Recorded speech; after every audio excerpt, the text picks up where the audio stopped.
Meboa. Who no pass on Timin Kasa? Yes. Tienio, Untimin Kasa. One uncle being Timin Fancy Moon and Mawa Quam. What would be one any pay, Johnny? What would you subu ye the open? Bible say ebe du baby o. And from now home the old boy and obeje. What you say? Job 7 would be o Bible na me. O say kai seven kwai mframa. Eboa. Yes. Enye sa. Marin sa hunu papa. Wani hunu papa. Yes. Enti wo no ma da o be ka on sa gubo no ma wo ye nyina. Untimi fomu bibia ye dai. Enkoda. Na me won sira pa. O say dai.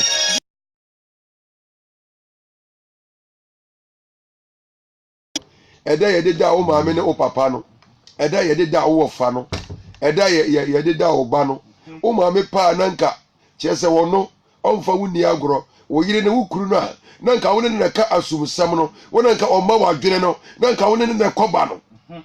ebedu wa bi obeka ne nsa gu ne bo wani tua no so na woni ho because kasa no wa wonte utina wonte na enipa da sani pa na afide wayi uba akwa yedan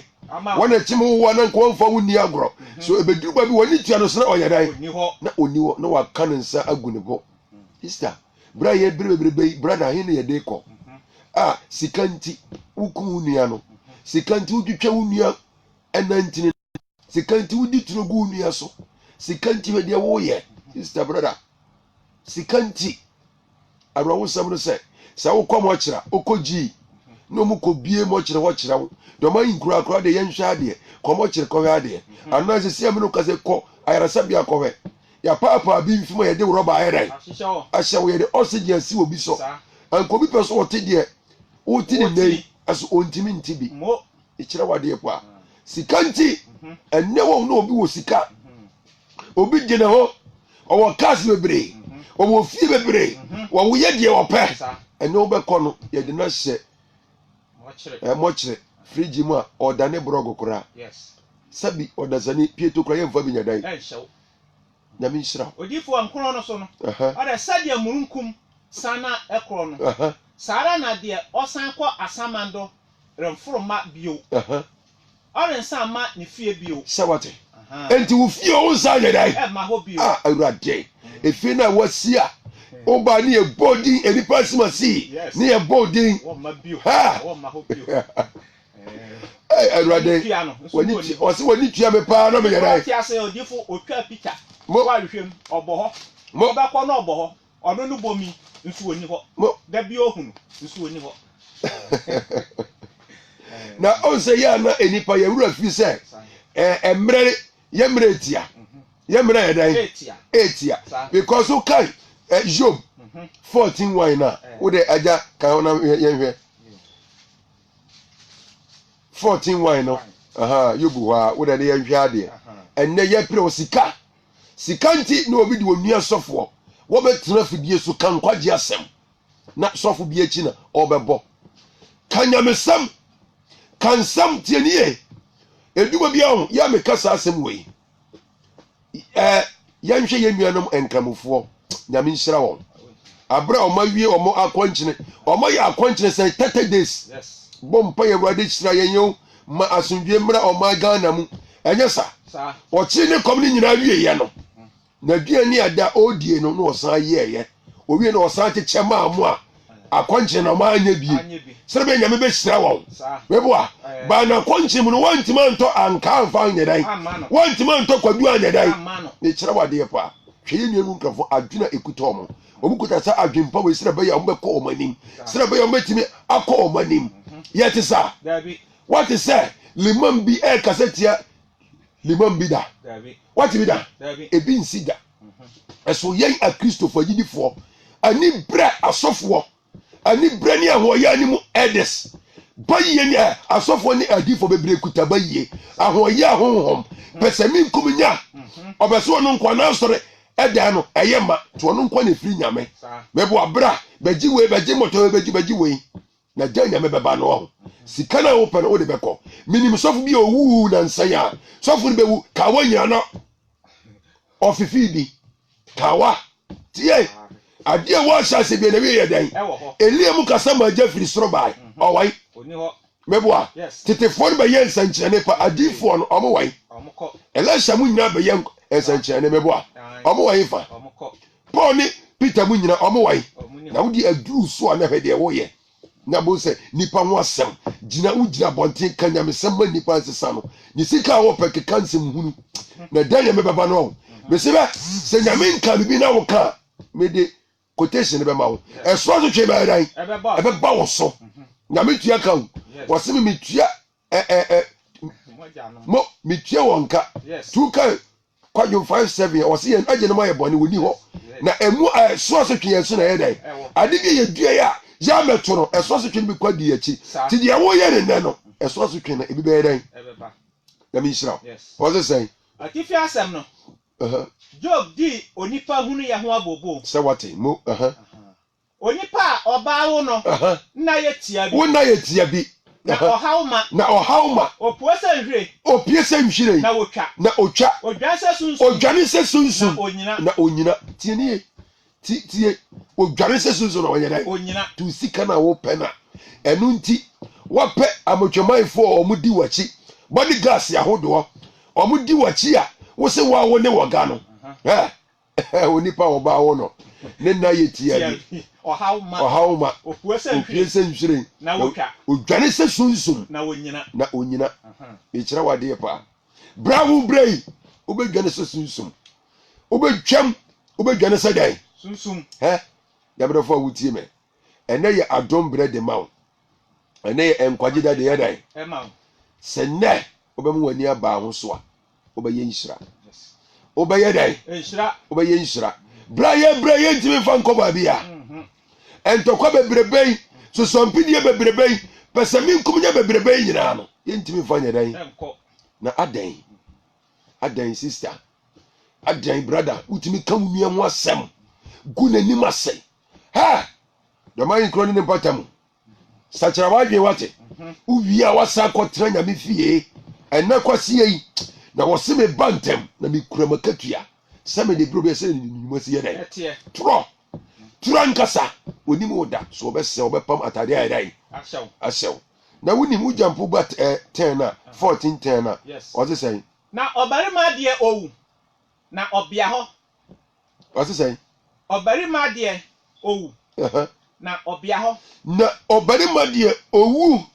ampo do se na odasani de owu na obia ho na onipa jamu na owo he na onipa jamu a na owo he tieni o odasani de owu na obia ho na onipa jamu a owo he na owo he bisa question wawu no ai nyabedofo onipa wu ana obia ho ti ade bechi ye be kobo wopunu mu no obia ho ona obia hoi wawu wasinsina ye sesebi aponchi funu no yeboa na obia ho na me wonhyira ti wa wode wo ho no afedie usika waka ne kini nyina odrupu no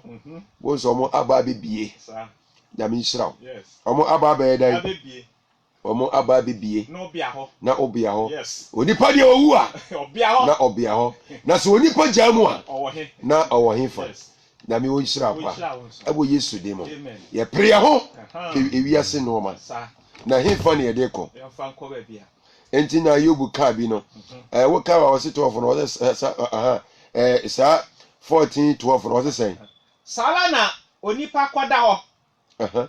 na onsore wahu sti se wo koda wo nsore na uwu a obayanai osuru nya ntwamu yi wori nyane na wo kan 14 na Job 14 o se onipa wu a obetena asibio mu ana se onipa wu a obetena asibio anka makodie na nyina mekwen akosi se mede nsachaye beba se what eye se onipa wu a obetena asibio mu ana kamin na kametwen na kamasum nyame yie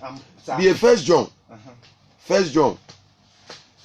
chapter 2 verse 15 the pacho tie bi a opese wo fra lines no enie obetime ye lines no obetima test message bi aba na makaya ma wo 0240 97 tie ni ye 024097 2444 024097 2444 024097 2444 ana live we nyina obetima teste me ba cho fra ye ntimi mfatie 050 97 me ba cho ti ma me hyase 050 79 34 664 050 79 34 664 ana 050 79 34 666 tieni 050 79 34 666 ana 0540 994 992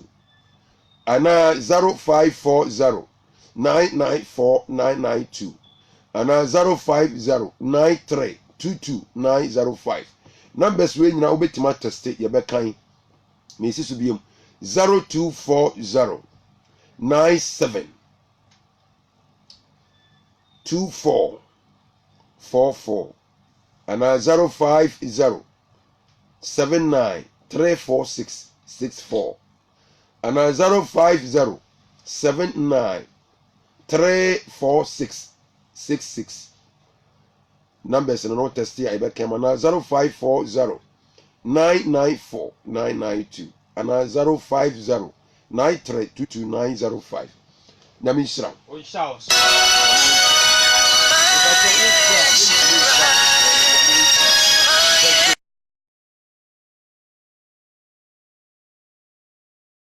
na men kan fama wo na misra pa odifo Ebenezer Badunie na me do fa wutie me o se sai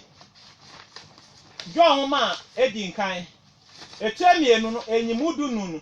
atifi asem no o si wiase do ni Nyankopon do mo no wiase ana niema ewo wiase ana no ma ewo wiase se obi do wiase a se obi do wiase ajane do ni nimu na ajane do ni nimu na de ewo wiase nyina honama kono aniwa kono asetena mu anhoho a emfiri aja no every one aja no na mom efiri wiase na wiase ne na kono retwam na de oye Nyankopon de no pe no atena ho mo no wiase ana no ma ewo wiase na se obi do wiase a na ajane do nyedai hwe sister brother ene wiase nti sika na wodi akire wiase do unya brekura manyame ene ba bi e kanyame sempio no wani nye ho open na da asem eboa wiase do na wo se me bantem me kramaka tua na sika na wo pe no wo de bekoyin fa nkoba bia na me do fa wutie me ene ye adom bread mawo ba cho betima teste o message ne e de aba 0249 72 444 0240 97 2444 ana 0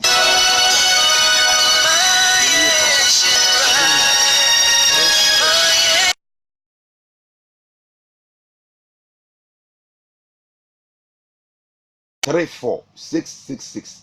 tieni ye oba teste o message no e de aba ofra ye ntimi mfa teste